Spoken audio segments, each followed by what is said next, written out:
Hello दोस्तों, आपका स्वागत है एक बार फिर से आपके अपने चैनल बेसिक एजुकेशन में। और आज का करंट अफेयर्स का वीडियो मैं लेकर आया हूँ। इसको आप देखिए, समझिए और पढ़िए कि कैसे क्या है इसमें। ठीक है, तो चलिए वीडियो को स्टार्ट करते हैं। तो सबसे पहला बात हो रही है इंफीबीम एवेन्यू के, इसकी सीसी एवेन्यू। सीसी एवेन्यू का अगर आप थोड़ी बहुत जानकारी रखते होंगे, कुछ ऑनलाइन पेमेंट्स वगैरह करते होंगे, तो जब आप पेमेंट करते हैं अंत में कार्ड नंबर डाल के या कुछ यूपीआई हटा के, तो आपको दिखता होगा सीसी एवेन्यू लिखा हुआ कभी कभी। तो ये वही है जिसके थ्रू क्या होता है, पेमेंट होती है। तो इसने क्या किया है, इसने शिवालिक स्मॉल फाइनेंस बैंक है, SFB, Shivalik small finance bank के साथ क्या किया है, साझेदारी करी है। जिससे क्या होगा कि व्यापारियों तक पहुंचने में बढ़ावा मिलेगा। ठीक है, इसमें और एकीकरण बैंक के खाताधारक को क्या होगा, सीसीएल के द्वारा संचालित वेबसाइट पर मूल रूप से भुगतान करने में वह सक्षम होंगे। ठीक है, तो जो ये शिवालिक स्मॉल फाइनेंस बैंक है, इसकी इंटरनेट बैंकिंग का लाभ भी आप उठा पाएंगे। ठीक है, ये आप समझ में गए, ज्यादा कुछ नहीं था, छोटा सा था। आगे देखते हैं। आगे बात हो रही है संयुक्त राज्य अमेरिका की। तो यहाँ पर एक अवार्ड दिया जाता है, क्या, द पुलित्जर अवार्ड। क्या, द पुलित्जर अवार्ड यहाँ पर दिया जाता है। तो उसने क्या, कोलंबिया विश्वविद्यालय ने क्या किया है, 1 मई को 2024 पुलित्जर पुरस्कार के विजेताओं का उसकी घोषणा करी है। ठीक है, तो इसमें और कुछ नहीं है, बस आपको अवार्ड के बारे में थोड़ा सा जानना है, द पुलित्जर अवार्ड, और किस यूनिवर्सिटी के द्वारा किया गया है, बस वो आपको पता होना चाहिए। और यह पुरस्कार कब दिया जाएगा, एक समारोह किया जाएगा कोलंबिया में, उसके द्वारा विश्वविद्यालय के जो अध्यक्ष होंगे उनके द्वारा प्रदान किया जाएगा। ओके, आगे देखते हैं। आगे बात हो रही है किसकी, बीआरओ की। बीआरओ यानी कि बॉर्डर रोड ऑर्गेनाइजेशन, सीमा सड़क संगठन की बात हो रही है। इसने 1 मई 2024 को अपना क्या, 65वां स्थापना दिवस मनाया। कौन सा, 65वां स्थापना दिवस मनाया। और इस अवसर पर इसने चिन्हित करने के लिए नई दिल्ली में एक समारोह भी आयोजित किया, जिसकी अध्यक्षता किसने करी थी, केंद्रीय रक्षा सचिव गिरधर अरमाने ने की थी। अब रक्षा सचिव ने दुर्गम जो इलाके हैं, चुनौतीपूर्ण जहाँ मौसम रहता, परिस्थितियां रहती है, वहाँ के बुनियादी ढांचों के निर्माण के उल्लेखनीय योगदान के लिए बीआरओ की प्रशंसा की। मतलब कि बॉर्डर रोड ऑर्गेनाइजेशन के बारे में चार शब्द, दो शब्द जो भी बोले जाते हैं वो बोल के उसकी प्रशंसा की। ठीक है, इतना समझ आ गया। अब नेक्स्ट देखते हैं, नेक्स्ट बात हो रही है वीजा की। वीजा क्या है, वीजा कार्ड रहता है ना आपके पास, डेबिट कार्ड, क्रेडिट कार्ड, तो वीजा एक तरीके का होता है, मास्टर कार्ड होता है, रुपीज कार्ड होता है। वैसे यहाँ पे वीजा की बात हो रही है। तो वैश्विक डिजिटल भुगतान प्लेटफॉर्म वीजा ने क्या किया, मंगलवार को यानी कि 7 तारीख को घोषणा की कि उसने सुजय रैना को भारत के नए कंट्री मैनेजर के रूप में नियुक्त किया है। मतलब जो सुजय रैना जी है, ये भारत देखिए क्या है, कंट्री है, अब पूरे कंट्री की क्या है, वो मैनेजर है। तो वो कंट्री मैनेजर हो गए, उसके रूप में नियुक्त किया है। इस भूमिका में रहना भारतीय बाजार में वीजा की रणनीतिक पहलों का नेतृत्व करेंगे, वही जो उनका काम है वो वही करेंगे। और ग्राहकों के साथ साझेदारी का पारिस्थितिक तंत्र का जिम्मेदार होंगे। ओके, ये हमारा बस आपने इसकी यही थोड़ा बहुत ध्यान रखना है कि सुजय रैना को भारत के कंट्री मैनेजर के रूप में वीजा ने नियुक्त किया है। ओके, आगे क्या है भाई, बजाज की बात हो रही है। देखिए बजाज जो है वो क्या लेकर आ रहा है, सीएनजी मोटरसाइकिल, सीएनजी से चलने वाली बाइक लेकर आ रहा है। देख रहे हैं, आज तक कोई लेकर नहीं आया था, लेकिन हमारे जो इसके कंपनी के मैनेजिंग डायरेक्टर हैं राजीव बजाज जी, उनके नेतृत्व में क्या, बजाज ऑटो मोटरसाइकिलों की दुनिया में एक अभूतपूर्व नवाचार पेश करने की तैयारी में है। और ये किस लिए कर रहा है, क्योंकि देखिए पेट्रोल की कीमतें जो बढ़ रही हैं। ठीक है, तो ये क्या कर रहा है, इस वजह से 18 जून 2024 को दुनिया की पहली सीएनजी संचालित मोटरसाइकिल लॉन्च करने जा रहे हैं। ठीक है, अब देखिए बजाज का शुरू से रहा, देखो कि प्लेटिना है, ये सब है, कि वो क्या करती है कि कम पेट्रोल में ज्यादा चलने वाली बाइक पे ध्यान देती है। ध्यान वो स्पीड बाइक पे भी देती है, लेकिन इस पे भी ध्यान देती है कि हम ऐसी बाइक बनाएं जो किफायती हो लोगों के लिए। तो इसी उसमें इसने क्या 18 जून को ये सीएनजी वाली बाइक लॉन्च करने जा रहा है बजाज। आगे देखते हैं। आगे बात हो रही है इसकी। शेख अब्दुल सलाम अब्दुल रजा, ये क्या है? ये प्रसिद्ध उर्दू साहित्यकार विद्वान है। ठीक है, ये क्या है? उर्दू साहित्यकार और एक विद्वान है, शेख सलाम अब्दुल रजा, जिन्हें क्या किस लोक नाम से जाना जाता है? इनको सलाम बिन रज्जाक के नाम से जाना जाता है। किस नाम से? सलाम बिन रज्जाक। और इनका क्या, लंबी बीमारी के बाद मंगलवार को यानी 7 तारीख को नवी मुंबई में इनका क्या, के आवास पे निधन हो गया। ठीक है, इसमें बस इतना ही था। आगे देखते हैं। आगे बात हो रही है ऑक्सफोर्ड बुक स्टोर की। देखिए, ऑक्सफोर्ड बुक स्टोर में भावी मेहता जी हैं, सॉरी भवी मेहता है। इनको क्या, Oxford Book Store Book Cover Prize के 9th संस्करण के विजेता के रूप में घोषित किया।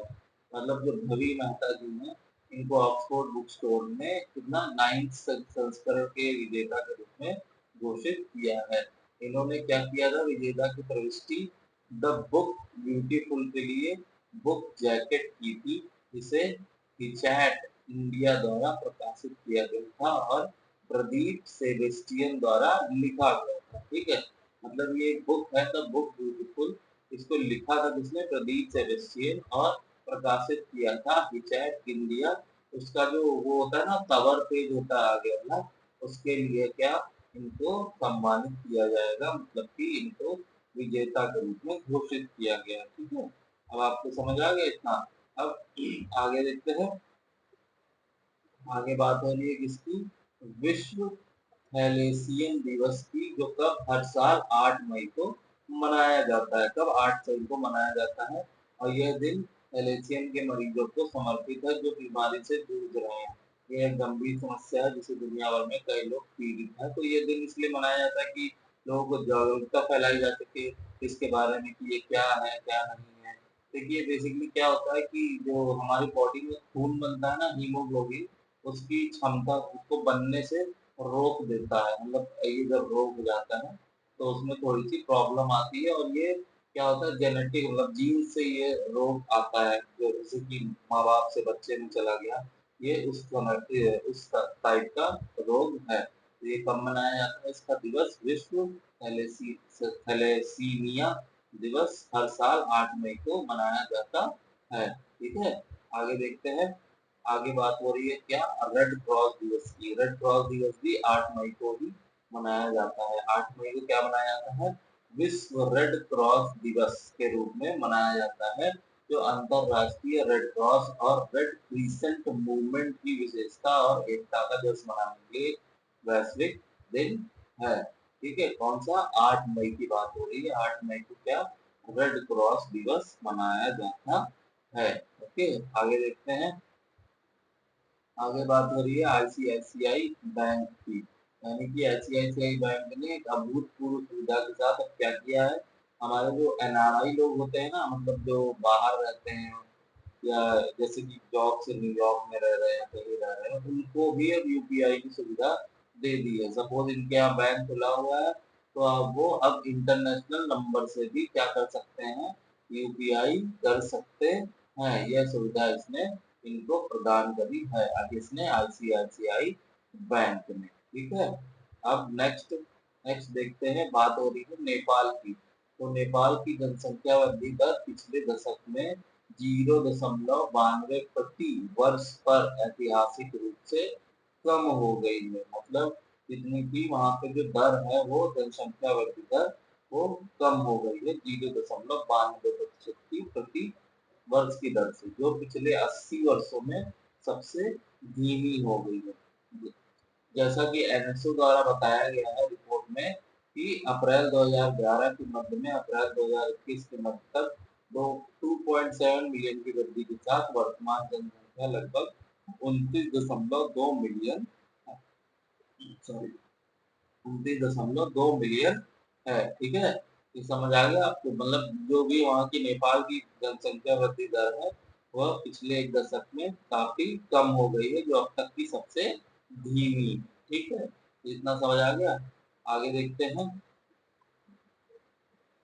आगे बात हुई रविंद्रनाथ टैगोर जी की। ठीक है, रविन्द्रनाथ टैगोर जयंती जी, मतलब उनका बर्थडे था अभी 7 मई को, तो उनकी बात हो रही है। इसमें काफी कंफ्यूजन है, कहीं कहीं पे 7 मई है, कहीं कहीं पे 8 मई भी लिखा हुआ है कैलेंडर में।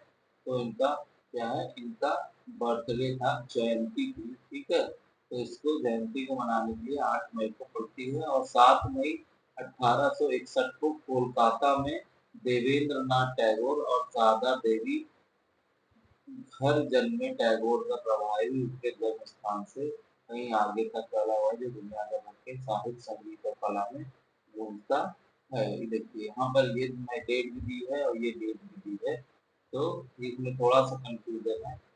कोई नहीं, लेकिन बंगाली कैलेंडर के हिसाब से 7 मई ही दिखा रहा था, लेकिन मैंने गूगल कैलेंडर पे देखा था तो कितना दिखा रहा था, 8 मई दिखा रहा था। ठीक है, लेकिन आप जो भी डेट वहां पर दिखती है आप उस हिसाब से इसको क्या कर सकते हो, मार्क कर सकते हो। ठीक है, ये समझ आ गया। आगे देखते हैं। आगे जो बात हो रही है किसकी, तो तमिलनाडु कैडर की 2010 के बैच की भारतीय प्रशासनिक सेवा के अधिकारी क्या है, सुबोध कुमार है, आईएएस हैं।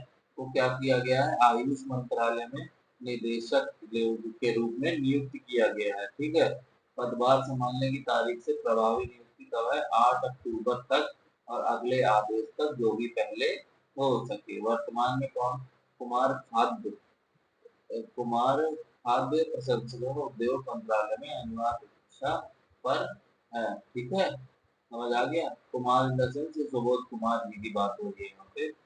तो ये इनको नियुक्त किया गया, सुबोध कुमार जी को, आयुष मंत्रालय में निदेशक।